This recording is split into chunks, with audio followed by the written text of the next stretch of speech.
Hallo zusammen, heute zeige ich euch die 5 wichtigsten Eigenschaften der Kamado Joe Keramikgrill. Vom Classic Joe 2 hier auf meiner rechten Seite und vom Big Joe hier auf meiner linken Seite. Einer der grossen Vorteile ist die sogenannte Airlift Hinge. Das ist eine spezielle Feder, die sie mir ermöglicht, dass der Deckel nahezu kraftlos geöffnet werden kann. Mit nur einem Finger kann ich den Deckel öffnen und schliessen. Also der Deckel geht mir auch nicht einfach zu, wenn ich beim Grillieren, wo vielleicht der Grill auch nicht auf einer ebenen Fläche steht, plötzlich zufällt, zuschlägt und somit riskiert, dass es einen Riss gibt oder sonst ein Unglück passiert. Ein weiterer Vorteil dabei ist, auch kleinere Personen oder sogar Personen, die sitzen müssen, können den Grill ohne Problem auf und zu tun. Und zwar eben nur mit einem Finger. Auf und zu. Der grosse Vorteil ist natürlich vor allem auch beim grossen Big Joe ein Thema. Da, wo der Deckel noch schwerer ist und wo man erst recht froh ist, dass man ihn nur mit einem Finger auf und zu tun kann. Ein weiterer Vorteil ist auch dabei, dass sich die Dichtung viel weniger verschleißt, weil der Deckel ganz präzise schließt und öffnet. Und somit die Dichtung länger hebt und besser ihre Funktion erfüllt.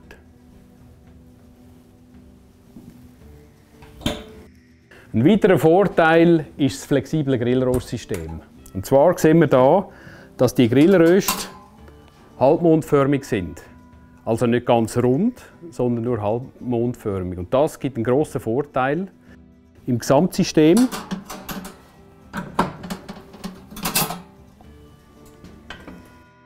Können die halbmondförmigen Grillröste jetzt auf verschiedenen Ebenen eingesetzt werden. Auf der unteren Ebene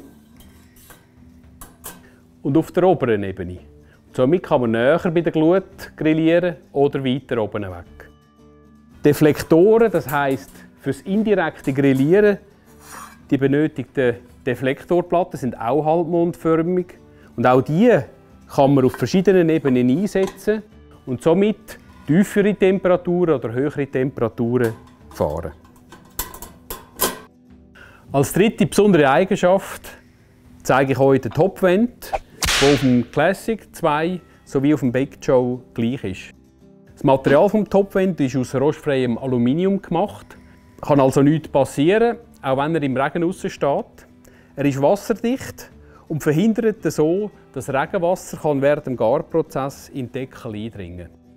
Regulieren tue ich mit dem Schieber, den ich hin und her bewegen kann, für die Feinabstimmung vom Luftdurchfluss. Und wenn ich starken, maximalen Luftstrom will, dann kann ich den Oberteil einfach wegklappen. Zum Reinigen nehme ich den Deckel weg und kann so das ganze Teil, ohne dass ich Werkzeug in die Hand nehmen muss, reinigen, putzen, säubern und dann wieder zusammenstecken. Ein weiteres wichtiges Feature ist die Dichtung. Und zwar befindet sie sich zwischen dem Deckel und der Base, dem Unterteil des Grill. Da dazwischen ist die Dichtung und die ist ganz wichtig, dass die funktioniert und gut dichtet. Damit man einerseits die Temperatur gut kontrollieren kann, aber auch wenn man am Räuchern ist, kein Rauch da zwischendurch kommt und somit das ganze System korrekt funktioniert. Die Fiberglasdichtung, die ihr hier seht, die am Deckel und an der Base aufgeklebt ist, die ist sehr robust, hitzebeständig und muss praktisch nicht gewartet werden. Das heisst, sie kann über mehrere Jahre im Betrieb sein, ohne dass man sie wechseln muss, wie man es bei herkömmlichen Keramikgrill kennt, dass man sie alle Jahr oder alle 2 Jahre austauschen muss. Als weitere clevere Lösung ist die Taschenschaufel, die integriert. Und zwar hier in der Luftzufuhr ist versteckt drin die Aschenschaufel integriert. Aus Edelstahl, wo alle Asche, die anfällt, einfach versorgt und super entsorgbar ist. Und jetzt zum Schluss noch ein kleines, aber wichtiges Detail. Und zwar sind das die Seitentische, die klappbaren Seitentische, die jeder Classic 2 hat. Und zwar sind das Seitentische, die man einfach wegnehmen kann, ohne Werkzeug. Und haben je vorne beidseitig 4 Steckhaken, wo ich mein Besteck einfach anhängen kann.